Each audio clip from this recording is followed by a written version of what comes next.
Olá, seja muito bem-vindo, seja muito bem-vinda. Meu nome é Leandro Casali, eu sou professor de História e junto com o professor Felipe de Geografia, eu e ele acabamos criando um projeto solidário aqui no nosso canal do Humanamente, projeto solidário esse voltado para a sua preparação para o Enem, para a prova de Ciências Humanas, estudando da maneira certa, estudando com a estratégia correta, ou seja, a partir das habilidades e competências, da matriz de referências da prova de Ciências Humanas.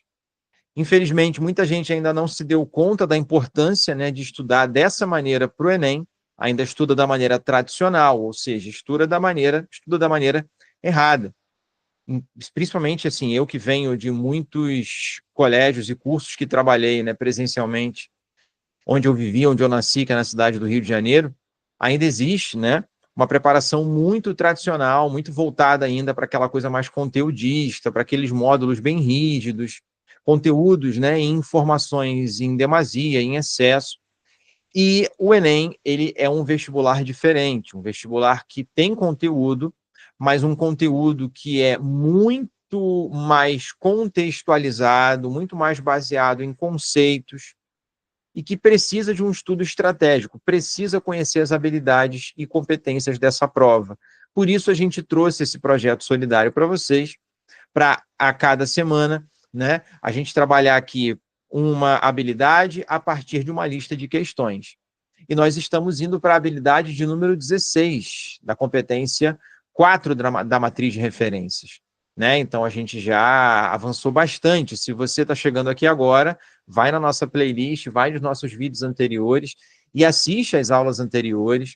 Todas as listas, assim como a lista de questões dessa aula, pessoal, né? Sempre uma aula, uma habilidade, uma lista por habilidade. Tudo isso está disponível na descrição desse vídeo aqui embaixo, então pode clicar que vocês vão ter acesso a todos os materiais, com gabarito comentado, beleza? Se tiverem dúvidas, deixa aqui nos comentários desse vídeo, interage com a gente, ou você pode fazer melhor ainda. Você pode clicar na descrição desse vídeo aqui embaixo, também no nosso grupo de WhatsApp. A gente tem ali um plantão de dúvidas, mas que vai além de um plantão de dúvidas. Vocês não só estão ali podendo tirar dúvidas com a gente, né, trocar ideia com a gente, mas vocês também ali vão receber conteúdos, a gente fala de atualidades, a gente fala como que um determinado evento recente poderia ser abordado na prova do Enem, porque muita gente acha que, Casari, será que essa questão da taxação do Trump ou os ataques de Israel ao Irã, a questão da Palestina, esses eventos mais recentes, como que isso poderia ser cobrado no Enem? Gente, no Enem não vai cair uma questão diretamente sobre os eventos de 1, 2, 3 meses atrás, mas isso pode ser usado num texto para fazer referência a um evento do passado, para abordar um outro evento histórico ou de uma época histórica anterior ao cenário atual, mas que tem relação com o cenário atual, fazendo essa ponte entre passado e presente, né? Então, assim, esses temas mais recentes podem ser abordados na prova, e a gente ali trabalha, né, explica como que isso poderia ser abordado, em qual habilidade isso se encaixaria, beleza? Então, é um grupo muito legal, muito interessante, e é gratuito, assim como esse projeto aqui no nosso canal. Por isso, a gente também enfatiza a importância de vocês curtirem os nossos vídeos, comentarem, compartilharem para outras pessoas que também estão tentando o vestibular, porque dessa maneira a gente consegue atingir mais pessoas. A gente, inclusive, quer agradecer o número de inscritos no canal que vem crescendo. A gente passou aí dos 300 inscritos, isso é fruto da ajuda de vocês, então muito obrigado.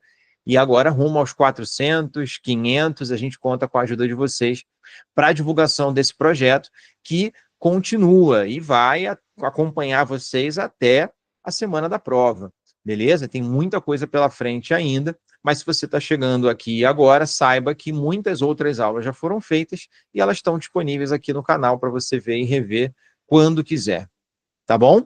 Beleza? Vamos lá, a gente sempre aconselha que antes de vocês assistirem ou continuarem, né, assistindo esse vídeo, que vocês façam as questões, né? É interessante, é mais interessante que vocês façam as questões antes e assistam a nossa correção. Mas se você quiser fazer junto com a gente, não tem problema, tá? Eu vou compartilhar a tela aqui do iPad, beleza? Opa, só um minutinho. É aí que essa questão do iPad, a gente às vezes demora um pouquinho, né? Mas vamos lá que eu vou abrir aqui. Só um minutinho, só um minutinho. Acho que agora vai. Sim, acho que agora vai. Beleza. Agora achei o arquivo aqui. Então a gente sempre aconselha que vocês façam as questões antes, né? E assistam a correção. Mas se você quiser fazer junto com a gente, não tem problema. Só vai provavelmente ficar um pouco mais fácil, né? Então você se testa muito mais se você tiver realmente fazendo as questões ali por conta própria. Tá bom? Então tá aparecendo aí para vocês, ó. Competência de número 4. Vamos dar uma lida, ó. Isso é extraído, é um print direto da matriz de referências, tá, gente? Que você, qualquer um de vocês pode ter acesso aí na internet, tá? Lá no INEP. Entender as transformações técnicas e tecnológicas e seu impacto nos processos de produção, no desenvolvimento do conhecimento e na vida social. Ou seja, é uma competência que está tratando de transformações tecnológicas e os seus impactos não só no cenário econômico, mas também na vida social, no dia a dia, na sociabilidade, na forma como a gente interage com amigos, com familiares, como a gente vive em sociedade, né? Impactos culturais, impactos políticos, ou seja, as transformações que acontecem no campo econômico, elas se espalham para todos os outros âmbitos, política, sociedade, cultura também. E isso é explorado bastante nessa competência, tá? E a habilidade da aula de hoje é a habilidade 16. Dá uma olhadinha aí, ó. Peraí, deixa eu botar no zoom certinho aqui. Pronto. Identificar registros sobre o papel das técnicas e tecnologias na organização do trabalho e ou da vida social. E aí a foto que a gente utiliza aí à direita mostra muito claramente um impacto, né, tecnológico, não só no trabalho, mas na vida social, ou seja, vai para além da questão econômica, né? A rede social, a internet móvel, a telefonia celular, tudo isso modifica a nossa forma de se relacionar, de interagir. Essa cena aí de cada um com o seu aparelho de celular, com a cara na tela, né, é uma cena cada vez mais comum em transporte público, em restaurantes, em locais, em bares, em locais que em tese seria para você socializar, muitas das vezes você vê ali as pessoas também com a cara enfiada no celular, na tela. E eu me incluo nessa também, porque eu também faço parte da sociedade, mesmo tendo consciência disso, isso também me afeta. Isso gera dependência, gera vícios, enfim, o estímulo do eletrônico, tem muitos estudos que abordam isso, né? Acaba gerando um vício muito grande, especialmente as redes sociais, com essa roleta que a gente vai girando, buscando novidades, novas informações, né? Consumir algo novo, como Instagram, TikTok, Twitter, enfim. Beleza? Bom, essa habilidade aborda também esse aspecto. O que a gente precisa falar em termos de conceitos nessa habilidade, tá? O que é importante para vocês levarem em termos assim de conceitos? Deixa eu ligar aqui minha canetinha. Peraí, pronto. O que é importante vocês prestarem atenção, né, em termos de recorrência de conceitos, de abordagens nessa habilidade, tá? É uma habilidade, gente, que vai falar muito sobre as revoluções industriais, por exemplo, tem tudo a ver com essa habilidade, e aí eu falo revoluções industriais porque, né, os pesquisadores, os intelectuais dividem em fases, né? Mas a Revolução Industrial em si é um processo único. Aqui a gente fala no plural porque esse recorte é feito e aí divide-se em primeira, segunda, terceira, enfim. Beleza? Então, entender as características de cada fase é bastante importante. E mais que isso, entender o que é exatamente uma revolução industrial, o que ela tem de revolucionário, né? Quais são os seus impactos, tudo isso é bastante importante. E isso a gente vê através do conteúdo mesmo, tá? Só que a gente trabalha aquilo que realmente cai. Não é necessário você estudar milhões de coisas, como a gente já vem falando, né, naquela preparação mais tradicional e conteudista. tá? Então, aqui você precisa entender que o estudo da matriz de referências de ciências humanas do Enem vai te preparar, né, para aquilo que realmente cai. Você vai entender realmente o padrão da prova e o perfil da prova.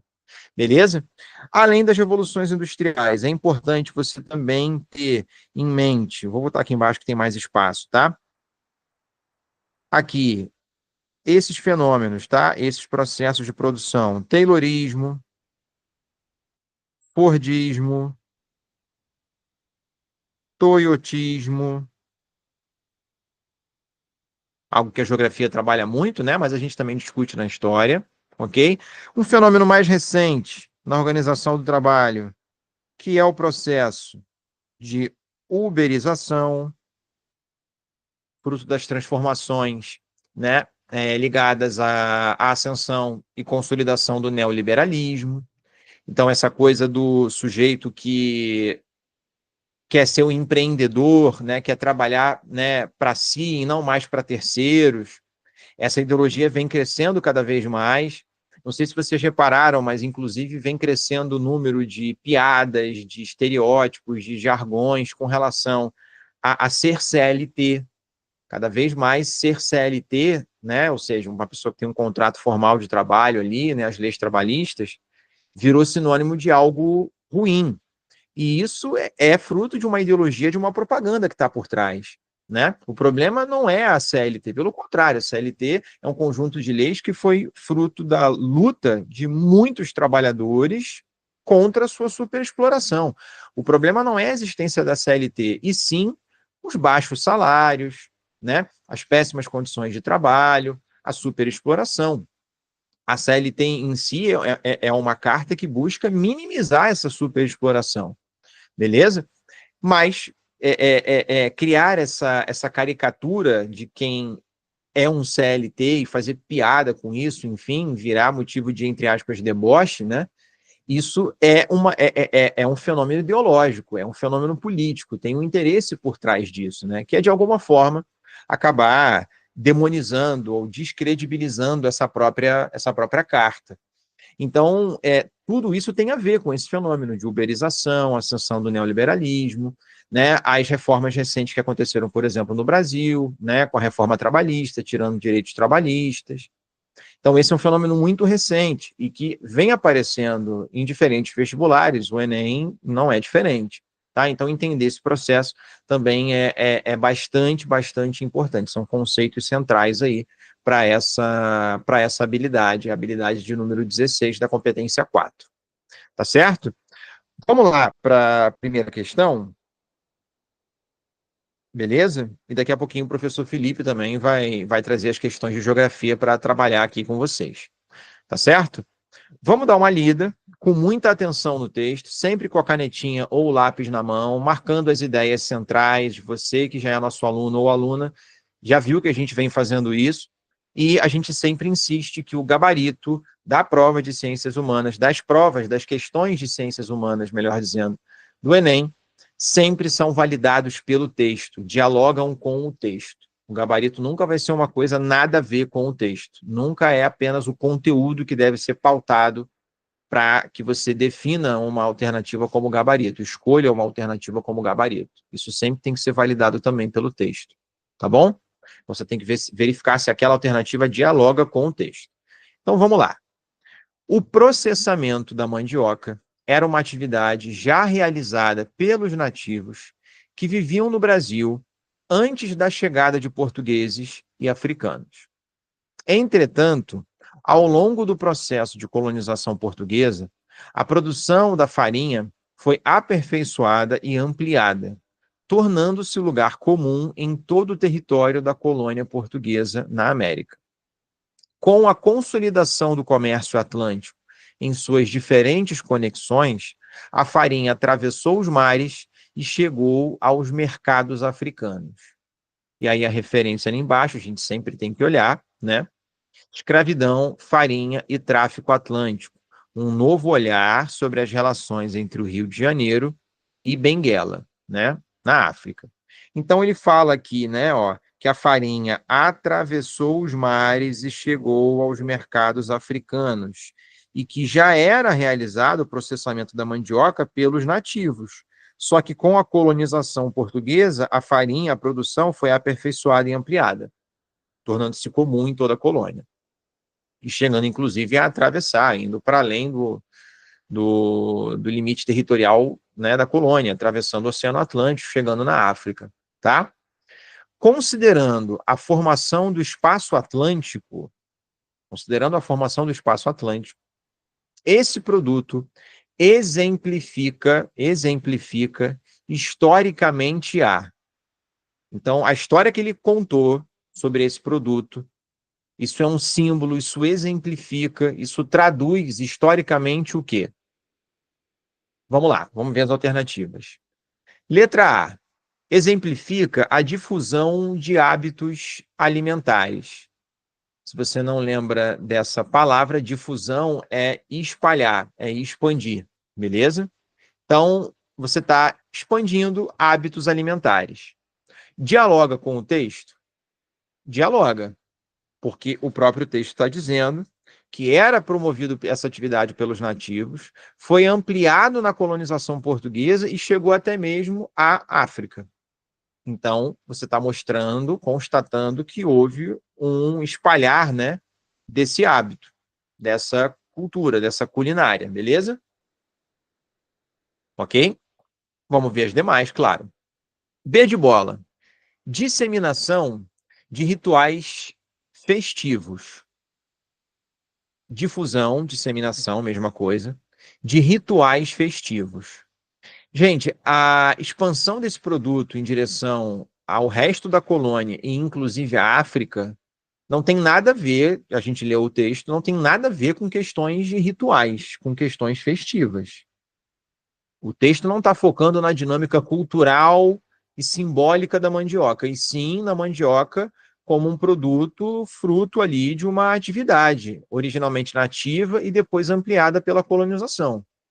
Está focando muito mais na questão econômica e comercial. E a letra B está focando muito mais no aspecto cultural, que o texto não abordou. Então vamos sempre fazer essa verificação, né? Alternativa, texto. Beleza? Letra C.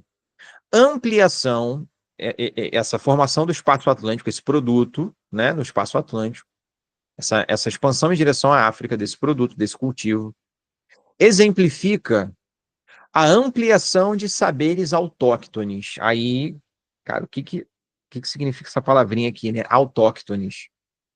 E aí entra uma questão importante no Enem, que é leitura, vocabulário, pessoal, isso é fundamental. Porque se você não sabe o que são autóctones aqui, isso faz com que você não compreenda a letra C. Autóctones, gente, são saberes, no caso aqui, né, nativos. Autóctone significa nativo.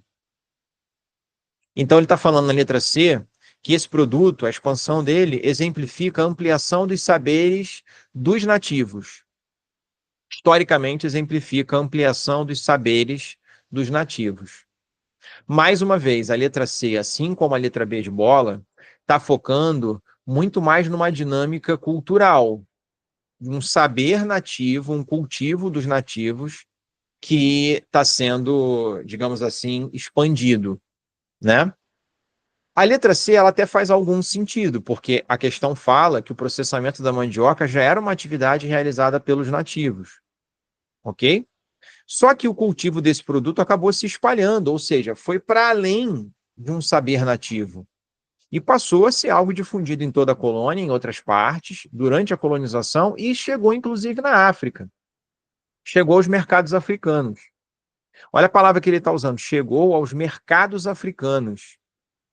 Ele está focando, mais uma vez, gente, na dinâmica econômica e comercial, e não no aspecto cultural. Então, a letra C, ela acaba incorrendo no mesmo erro, né, da letra B de bola, ok? Porque está focando no aspecto cultural, está focando na questão dos saberes. E o que está sendo traduzido no texto não são exatamente os saberes nativos, né? E sim muito mais uma prática econômica que se difundiu, ainda que ela tenha sido iniciada, de fato, o seu cultivo, né, pelos nativos. ok? Letra D de dado. Apropriação de costumes guerreiros, ou seja, esse produto, essa atividade econômica, esse consumo, ele passou por um processo de apropriação, beleza? Ele exemplifica uma apropriação de costumes guerreiros. Em nenhum momento no texto isso foi dito, gente, que o costume dos povos nativos do consumo da mandioca tinha a ver com alguma questão bélica, de guerra.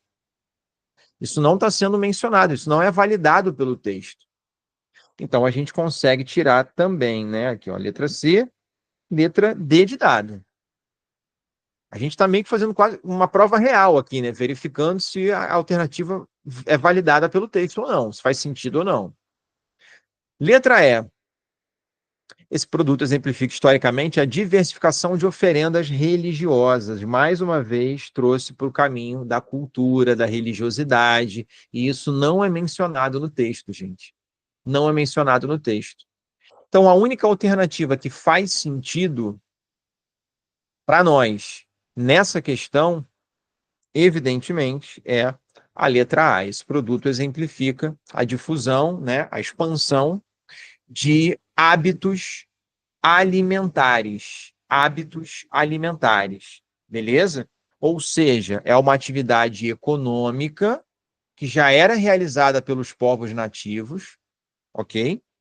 E que acabou chegando, inclusive, não só para outras áreas da colônia, mas chegou, inclusive, nos mercados africanos. Então, era um tipo de consumo feito na América Portuguesa e antes de existir a própria América Portuguesa, né?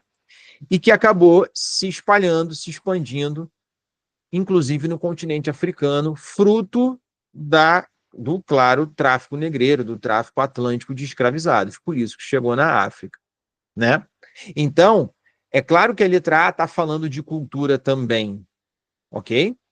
Porém, é a única que faz sentido, já que você está falando de um hábito alimentar a partir de uma atividade econômica que se espalhou para o outro lado do Atlântico. As demais, ainda que falem de cultura, puxam para aspecto religioso, como a letra B, como a letra E, fala de aspecto militar, guerreiro, né? Misturando ali com a questão cultural, como a letra D. E a letra C, talvez você ficasse em dúvida, porque, como a gente já mencionou, fala de uma ampliação, né, de saberes nativos, e o que está acontecendo não é uma ampliação de saberes nativos, e sim você está espalhando um hábito de consumo para outras áreas, através, né, da mandioca, desse trajeto que a mandioca fez ali atravessando o Oceano Atlântico, chegando no continente africano. Tudo bem? Beleza? Uma questão que mistura economia, ok? Como é o caso da atividade da mandioca, com cultura, porque fala de hábito alimentar. E aí se encaixa muito claramente na habilidade 16, né, que fala desses impactos das tecnologias, das técnicas na vida social e ou no trabalho. Tranquilo? Misturando aí economia e cultura. Beleza? Se tiver dúvida, deixa aqui nos comentários ou fala com a gente lá no nosso grupo do WhatsApp também. Tá certo? Vamos para mais uma questão. Agora, pulando aí para a questão de número 3. Beleza? Vamos dar uma lida no texto dessa questão aí do Enem PPL de 2017. Mas era, sobretudo a lã que os compradores vindo da Flandres, que é uma região na Europa, ou da Itália, procuravam por toda parte. Para satisfazê-los, as raças foram melhoradas através do aumento progressivo das suas dimensões. Esse crescimento prosseguiu durante todo o século XIII. As abadias da Ordem de Cister, onde eram utilizados os métodos mais racionais de criação de gado, desempenharam certamente um papel determinante nesse aperfeiçoamento. E aí, olha a referência: economia rural e vida no campo no Ocidente medieval. Então, se você não se ligou até aqui, que é a Idade Média, quando ele falou no século XIII, ele já te entregou aqui qual é o contexto que ele está falando. E é fundamental fazer isso sempre, gente, nas questões. Entender qual o contexto histórico que aquela questão está trabalhando. Ok? Então vamos lá. O texto aponta para a relação entre o aperfeiçoamento, da atividade pastoril, criação ali de gado, né? E o avanço técnico na Europa Ocidental feudal, ele já colocou aqui, ó, feudal, Idade Média, que resultou do, beleza? Que resultou do ou da. Vou ler de novo o enunciado. O texto aponta para a relação entre o aperfeiçoamento da atividade pastoril e o avanço técnico na Europa Ocidental feudal, que resultou do quê? É basicamente isso que ele está dizendo. Beleza? E aí prestem atenção em alguns pontos aqui, tá? Primeira coisa, a gente já assinalou, né? Século XIII, ok? Ele fala de criação de gado e de um aperfeiçoamento. E ele fala também da lã e que existe compradores vindo de todas as partes, procurando lã. Aí você tem que pensar o seguinte: para que serve a lã? O que você fazia com a lã nesse contexto, né? Gente, lã acaba sendo a base para que você produza tecidos, certo? Transformar a lã num tecido, esse procedimento aqui, esse processo de transformação da matéria-prima num tecido é feito pelo que a gente chama de manufatura. Manufatura, galera, que é algo típico da Idade Média, é antes da indústria. Não era uma indústria, uma fábrica, não era ainda um processo de industrialização. Mas começava um processo de divisão do trabalho, né? Onde a matéria-prima estava no campo, e aí você pegava aquela matéria-prima, colocava na mão de algumas pessoas que sabiam fiar ali os tecidos, que sabiam fazer os tecidos, pegava esses tecidos dessas pessoas e revendia em outras partes. Então, repara que já tem uma complexidade um pouco maior na produção, né? Você está transformando uma matéria-prima num produto manufaturado. Isso está acontecendo nesse cenário aí da Idade Média, do período feudal que ele está colocando. Beleza? Vamos ver as alternativas com calma, né? Essa relação aí, esse aperfeiçoamento, esse avanço técnico, resultou do quê? Letra A, crescimento do trabalho escravo. E aí eu já faço aqui uma ressalva com vocês, gente. Idade Média, tinha trabalho escravo? Em tese, tinha. Agora, era uma atividade comum e generalizada na Europa ocidental feudal? Não, não era, tá? Na Idade Média, a gente vai fazer uma revisão daqui a pouquinho sobre isso, a atividade mais comum era a servidão, a mão de obra dos camponeses, beleza? Que era uma relação de superexploração, sim, uma relação muito autoritária, violenta, de submissão, beleza. Era uma condição muito ruim também desse sujeito, mas teoricamente a gente não pode falar, a gente não pode dizer que era uma forma de escravidão, porque existem diferenças conceituais. Então, a atividade escravista não é a grande marca do período medieval no Ocidente europeu feudal. Beleza? Então, a gente já consegue cortar a letra A logo de cara. A letra B. A letra B fala que esse processo resultou de um desenvolvimento da vida urbana. Essa era uma questão que o conteúdo te ajudava demais, ele era fundamental aqui, mais até do que na anterior. Na anterior, com o texto, lendo de maneira atenta, você já conseguia resolver. Essa aqui, só com o texto, fica bastante complicado. Você tem que trazer algumas ideias, alguns conceitos, uma contextualização histórica para poder matar essa questão. E a gente vai fazer isso, tá? Se você fez, errou, não tem problema. É errando que a gente aprende. Então vamos lá. Desenvolvimento da vida urbana. Estava acontecendo naquele contexto um desenvolvimento da vida urbana? Sim, existe um desenvolvimento da vida urbana naquela época.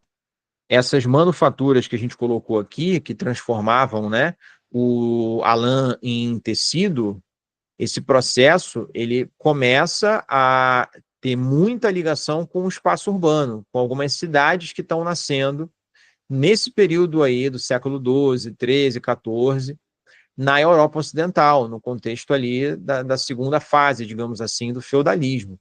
Né? Então há um desenvolvimento urbano e comercial nessa época. Por isso que ele fala de compradores vindo de todas as partes, porque tem uma dinâmica comercial crescendo nessa época. E muitas cidades nasceram como feiras. Originalmente eram pontos de encontro, eram feiras medievais que, de tanta recorrência das feiras, acabaram virando de fato uma cidade, um burgo. E aí você já deve estar pensando, daí da ideia de burgo, de cidade, vem a burguesia, né? Que são os comerciantes. Então, por enquanto, a letra B é o nosso gabarito, né? Letra C, padronização. Esse processo resultou da padronização dos impostos locais.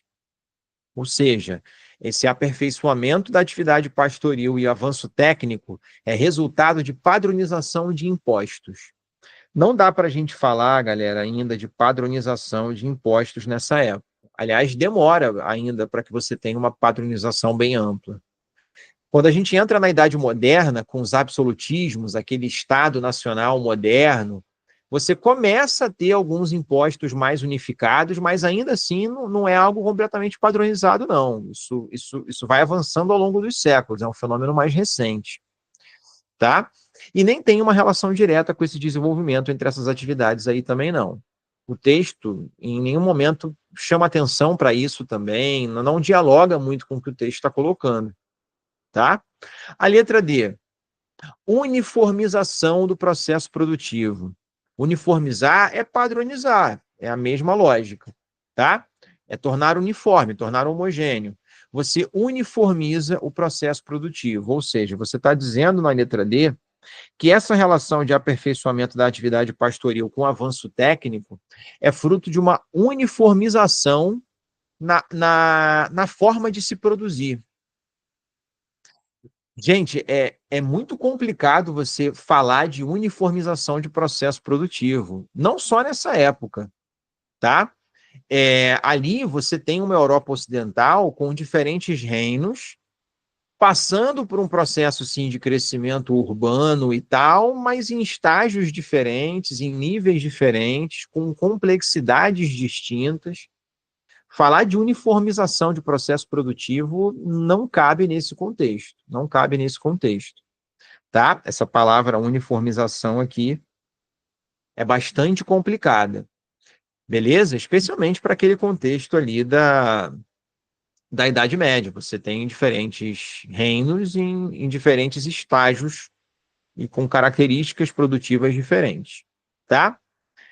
E letra E, desconcentração da estrutura fundiária. O que seria desconcentração? Bom, se concentração fundiária é concentração de terras, muitas terras nas mãos de poucos, desconcentração fundiária significa agora que você tem mais pessoas acessando mais terras. Você está desconcentrando o domínio sobre a terra.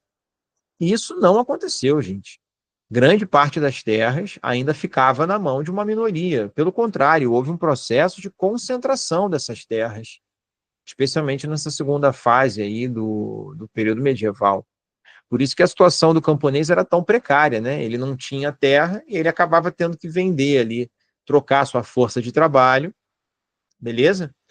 Em busca de proteção, de subsistência, de ter, sim, um pedacinho de terra que o nobre autorizava ele a cultivar dentro do feudo para que ele conseguisse sobreviver de alguma forma, porque ele em si não acabava sendo dono, né, de terras. E houve um avanço de concentração de terras nesse contexto ali, especialmente da segunda fase do período medieval. Então, a terra ainda tinha a estrutura fundiária, ela ainda era muito concentrada e foi se tornando cada vez mais. Beleza? Então não existe esse processo de desconcentração. o nosso gabarito acaba sendo a letra B de bola. E aí, por que o conteúdo te ajudava muito nessa questão? Vamos aproveitar aqui para a gente fazer algumas anotações importantes, tá? Deixa eu botar aqui a nossa canetinha azul, beleza? E vamos colocar aqui, ó, idade média, ok? A gente diz que a Idade Média ela durou do século V, depois da Era Comum ou depois de Cristo, né? Até o século XV, beleza?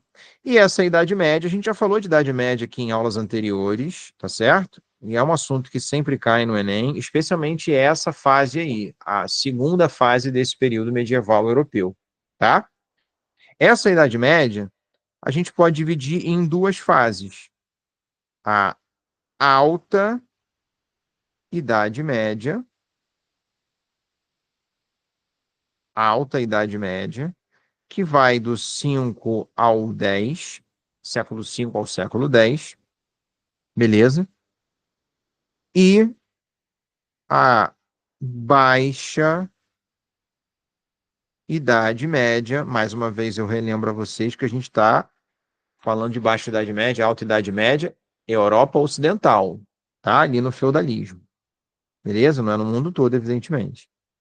Século X ao XV. E aí, o que que acontece nesse século X ao XV? A gente tem transformações, algumas transformações importantes, beleza? Primeiro ponto, você vai observar, peraí, pronto, agora sim. Você vai observar um crescimento demográfico nessa época. Cada vez mais gente nascendo, há uma relativa redução na mortandade, a expectativa de vida no período medieval era muito baixo, né? Mas a partir do ano 1000, mais ou menos, ali houve algumas mudanças climáticas que favoreceram, né, uma maior estabilidade na produção. Houve também uma redução no número de guerras, então menos gente morrendo. Taxa de natalidade ali relativamente em crescimento. Então a gente tem um crescimento demográfico. Isso significa mais bocas para você alimentar. Há uma pressão por aumentar a produção, né? Fruto desse processo, ligado, melhor dizendo, a esse processo, a gente tem inovações técnicas. Olha aí, ó. Por isso que está nessa habilidade 16.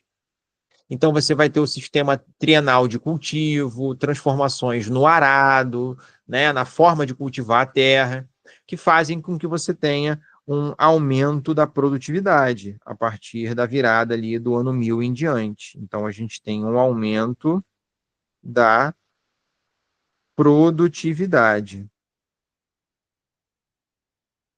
ok? Esse aumento da produtividade vai acabar gerando a produção de excedentes. Porque até então, galera, em geral, a agricultura era de subsistência. O que é agricultura de subsistência? Você produz para consumo próprio. Em geral, não sobram produtos. Sobrar produto não era algo comum.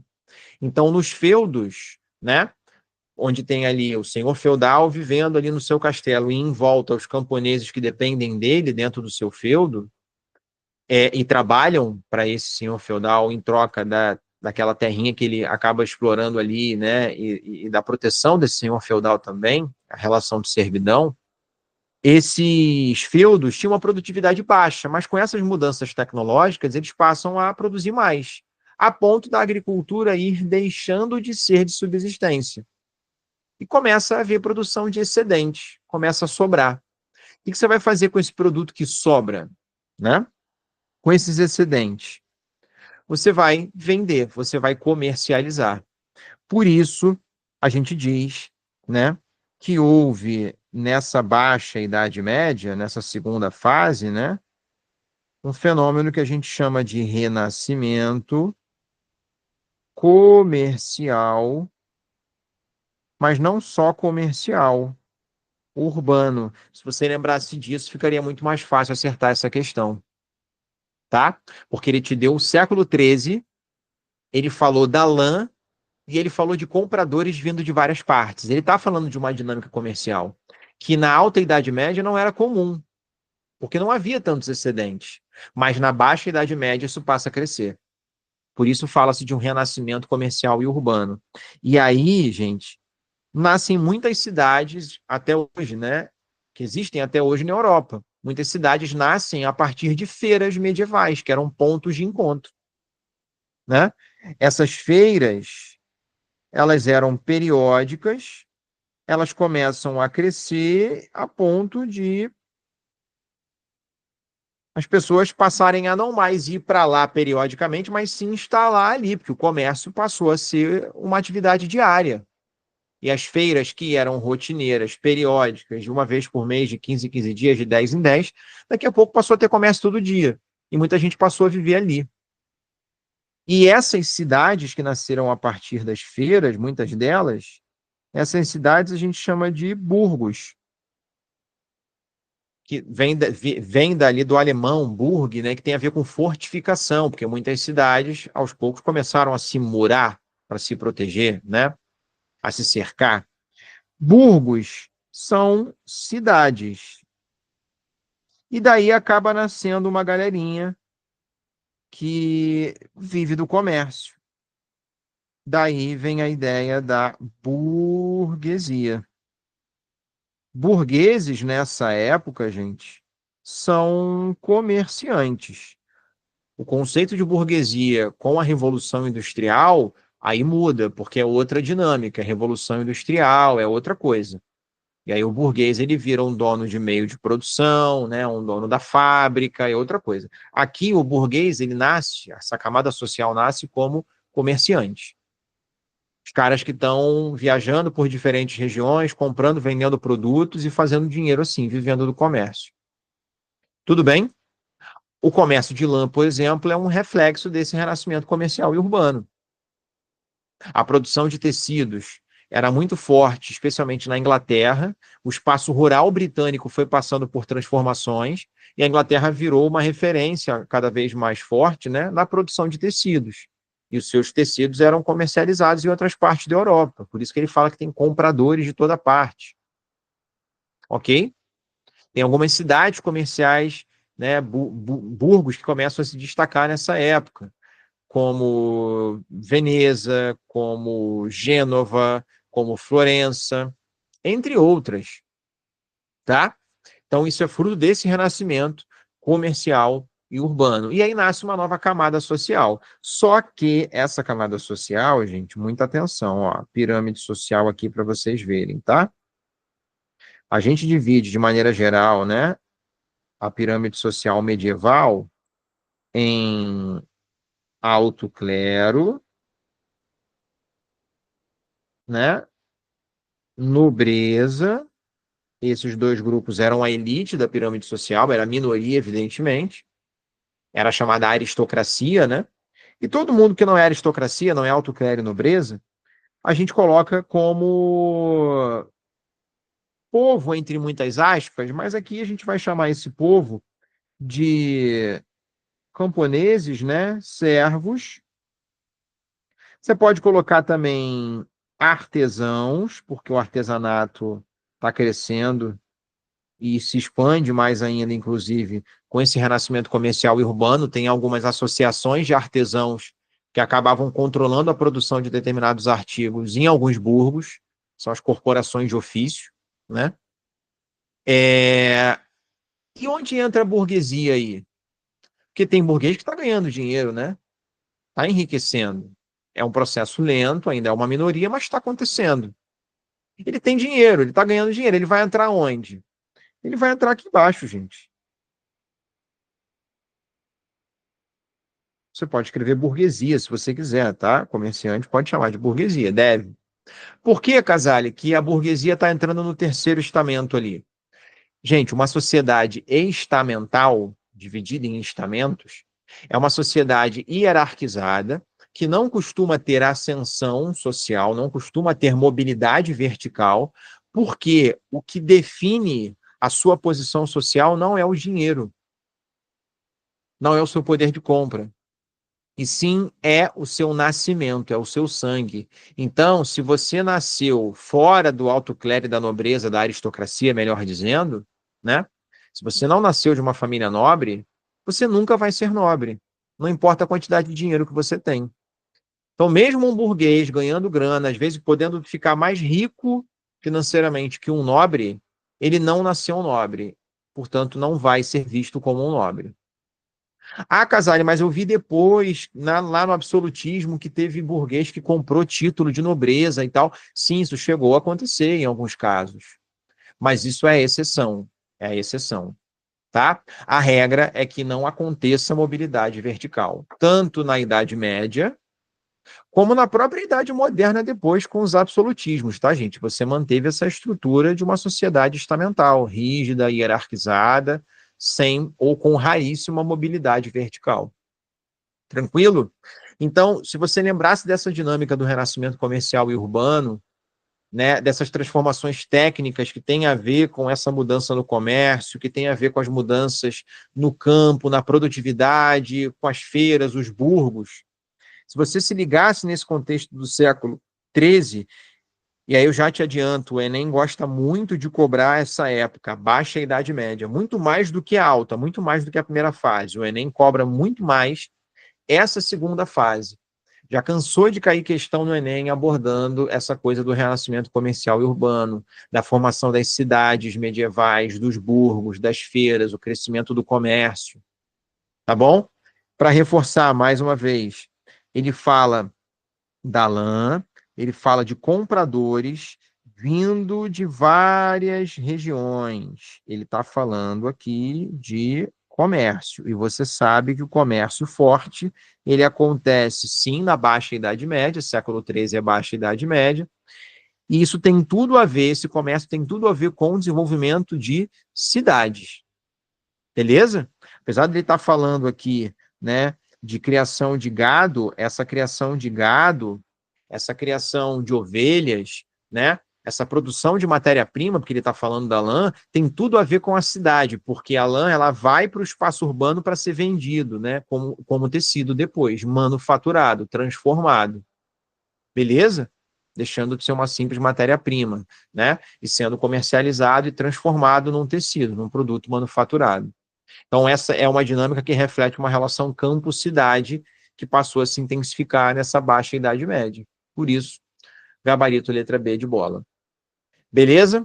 Essa, sem dúvida, era uma questão mais difícil que a anterior, porque exigia um nível de conhecimento, de conteúdo mesmo maior, mas nada aprofundado, nada muito específico, não. Muito mais uma contextualização daquela época. Beleza, gente? Tranquilo? Se tiverem dúvidas, comentem aqui embaixo. Entra lá no grupo do WhatsApp, fala com a gente, mande suas dúvidas por lá. Preste atenção nos conteúdos que a gente envia para vocês. E agora eu passo a bola para o professor Felipe trabalhar as demais questões aí de geografia com vocês. Beleza? Eu fico por aqui, galera. Beijo para todos e até a próxima aula. Tchau, tchau. Olá, galera. Seja muito bem-vindo, seja muito bem-vinda a mais essa aula. É um prazer poder estar falando com vocês novamente, né? Eu me chamo Felipe Pérez, sou professor de Geografia, que estou junto com o Casale nesse projeto incrível que é Humanamente. E, assim, aproveitando para agradecer de primeira já os mais de 300 inscritos no nosso canal. Muito obrigado, vocês são incríveis. Eu estava pensando sobre isso antes de entrar aqui na aula, e a gente tem em média nas turmas de pré-vestibular, assim, né, cerca de 30 alunos. Então, cara, a gente tem mais de 300 inscritos aqui, são mais de 10 turmas que estão sendo impactadas ali pelo nosso trabalho, e isso é muito legal, é muito bacana. Eu queria demais agradecer a cada um que se inscreveu, que nos apoia, que curte, que comenta, que compartilha, né? Então, se você está aqui nesse vídeo e não é inscrito, por favor, se inscreva. Convide mais uma pessoa para se inscrever também, aquele seu melhor amigo, aquela sua melhor amiga, seu companheiro, sua companheira, enfim.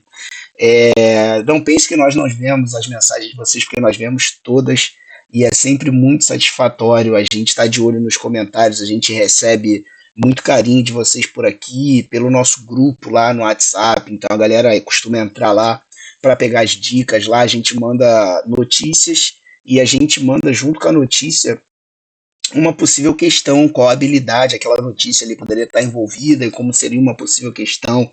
Então entra lá no nosso grupo no WhatsApp se você também não tá.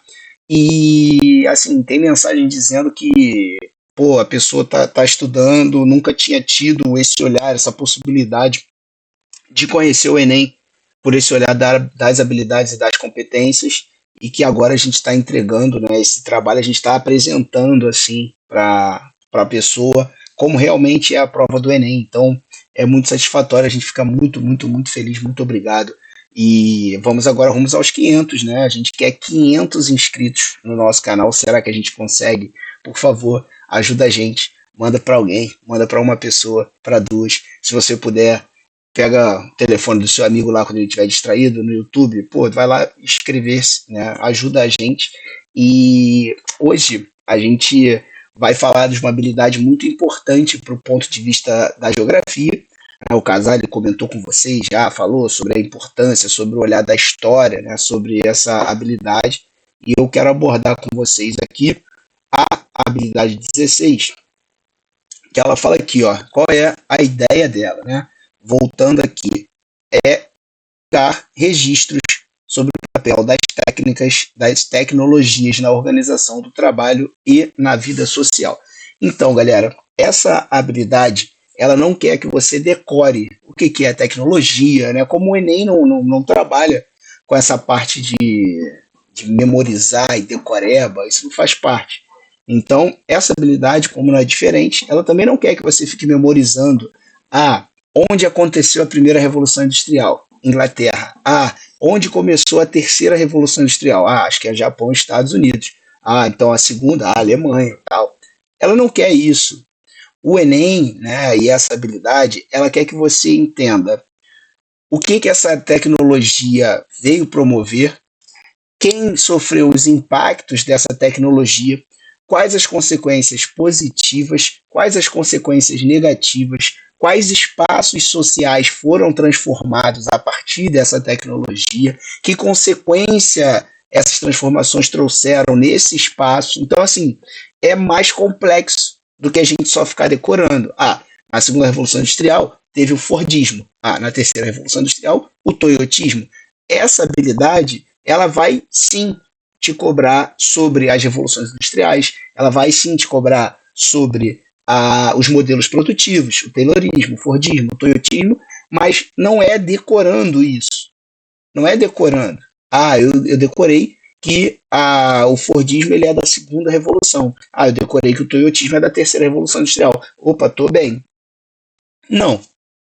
O Enem não é assim. A gente está aqui, né, chegando nessa 16ª habilidade, e você sabe que o Enem não é assim. A gente está falando de uma prova que vai te perguntar, por exemplo, qual é o modelo produtivo que ajudou o mundo, né, o capitalismo, a sair da crise de 29.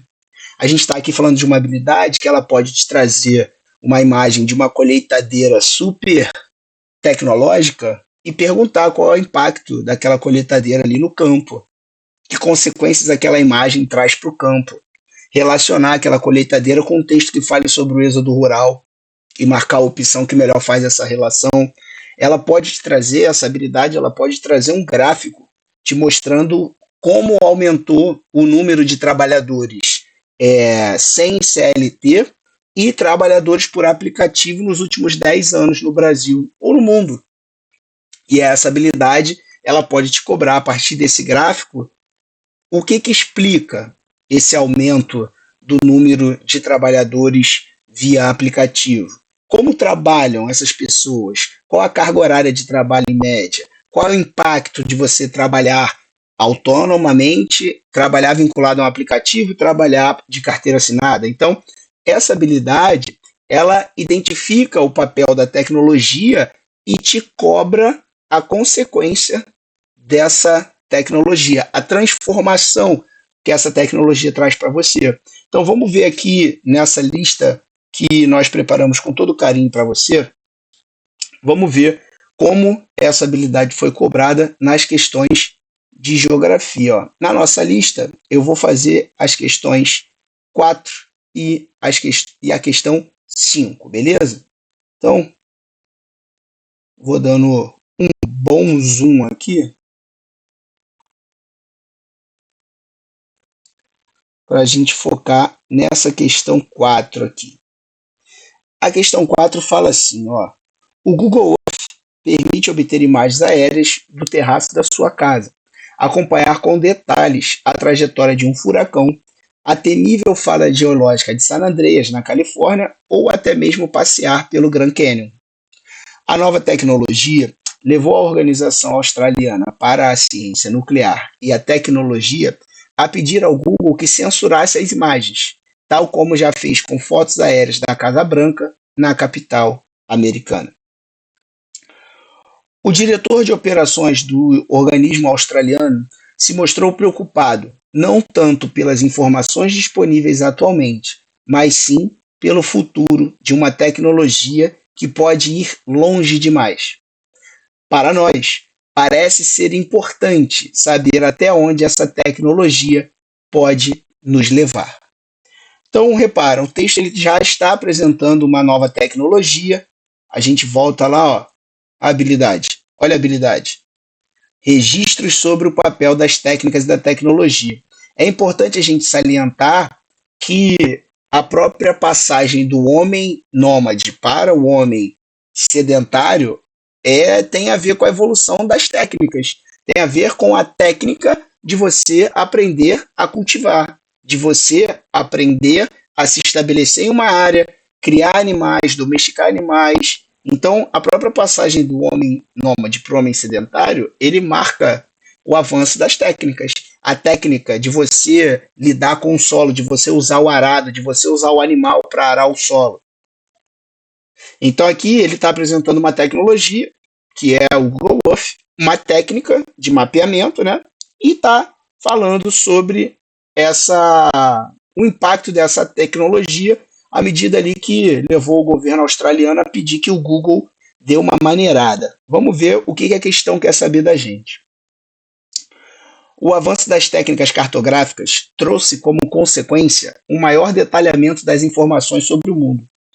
A restrição de alguns países ao amplo acesso a essas informações ocorre porque eles... então olha só, está falando que essa tecnologia ela é restrita, tá? Alguns países não têm o mesmo acesso de informações. A restrição de alguns países ao amplo acesso a essas informações ocorre porque eles. Então, olha o comando dessa questão aqui. Ele quer saber o porquê. Ele quer que a gente marque a alternativa que ajude a estar justificando por que mesmo com a tecnologia do Google Earth disponível, ela não está disponível igualmente para todos os países. Não são todos os países que têm a mesma possibilidade de acesso. E aí, a letra A fala que é porque eles tentam proteger as bases de dados patenteadas por algumas empresas nacionais, resguardando seus direitos econômicos. Então ali o texto falou alguma coisa de economia? Será? Letra B, porque eles receiam divulgar suas riquezas nacionais, tornando-se alvos fáceis para a agenda de expansão e exploração das multinacionais. Letra C, porque eles pretendem ocultar dados econômicos cartografados de natureza sigilosa, muito úteis nas negociações de acordos aduaneiros. O que são acordos aduaneiros? São os acordos comerciais, os acordos de negociação de tarifas, né? Aumenta daqui, reduz dali. Porque eles temem ficar expostos a ataques de potenciais inimigos pela exibição de sua geografia e de seus pontos militares e civis. Parece uma boa alternativa. E letra E, almejam manter segredo sobre o potencial atômico que cada nação desenvolve em suas usinas nucleares, evitando sanções da ONU. Aí a gente volta lá no texto, pessoal. Olha aqui. A restrição de alguns países ao amplo acesso, né? Por que alguns países falam assim, ó, vem com a sua tecnologia, beleza, mas não fica mapeando o meu país inteiro. Não é para você ficar mostrando imagens em alta definição de todo o meu território nacional, não. Inclusive, no texto aqui, ó, a gente tem, ó, operações do organismo australiano que se mostrou preocupado, mas sim por onde a tecnologia pode chegar. Essa tecnologia pode ir longe demais. Inclusive, aqui em cima, ó, ele fala: a Organização Australiana para a Ciência Nuclear e Tecnologia pediu ao Google que censurasse suas imagens. Olha só, então, o texto está falando da Organização da Ciência Nuclear Australiana. E a letra D está falando porque eles temem ficar expostos a ataques de potenciais inimigos pela exibição de sua geografia e de seus pontos militares e civis. A letra D é o nosso gabarito, porque ela fala justamente sobre o receio que, inclusive, o representante do governo australiano, ele fala aqui, ó, para nós parece ser importante saber até onde essa tecnologia pode levar. Ou seja, esse negócio de ficar mapeando o meu território aqui, ó, mandando imagem em alta definição para o mundo inteiro, quem está recebendo essas imagens? O que essa pessoa vai fazer com essas imagens? Então, calma aí, vamos devagar com essa tecnologia. A gente não pode ficar expostos nos nossos pontos militares e civis. Beleza? Bom, número 5. Olha aí, ó, o toyotismo aqui, de novo, apareceu pra gente. Como eu falei lá em cima na questão, no título, ó, na habilidade, papel das técnicas. O toyotismo é uma técnica, o fordismo é uma técnica, é um meio de produção, o taylorismo é uma técnica. Vamos ver o que a questão está querendo da gente? Olha só, o toyotismo a partir dos anos 70 teve grande impacto no mundo ocidental, quando se mostrou para os países avançados como uma possível opção, como uma opção possível, melhor dizendo, para a superação de uma crise de acumulação. Então ele está relacionando o toyotismo à superação de uma crise de acumulação, que a gente lembra, que crise foi essa? A crise de superprodução e subconsumo, que foi a crise de 29. Porque a lógica fordista do time is money ali, né, produz, quanto mais você produz, mais lucro, ela mostrou que nem sempre a produção e o lucro são grandezas diretamente proporcionais.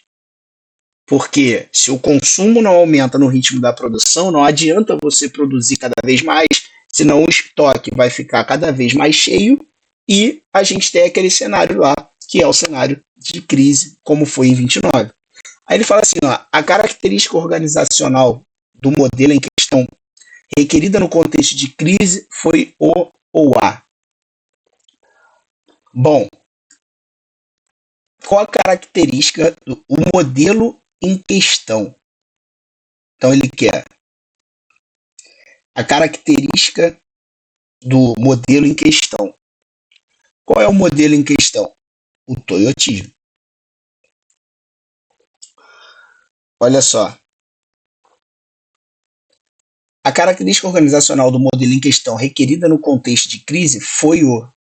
Então, nesse contexto que o mundo se encontrava, qual característica toyotista foi importante para tirar o mundo da crise? Letra A, expansão dos estoques.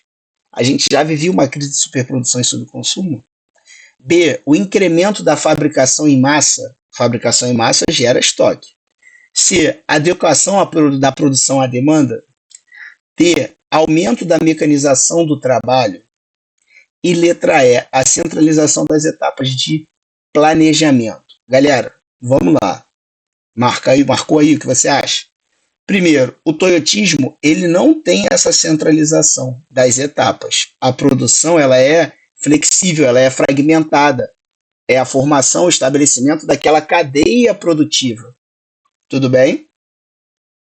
D, aumento da mecanização. Então, foi a implementação de mais máquinas que resolveu o problema gerado lá na crise de 29? Não. Essa letra D poderia te confundir. O que a característica toyotista que tirou o mundo da crise foi isso aqui, ó. Adequação da produção à demanda. Então, a ideia do que a gente chama aqui, ó, lembra? O toyotismo ele tem uma característica que é a produção em just in time. Essa produção em just in time é o que tira o mundo da crise.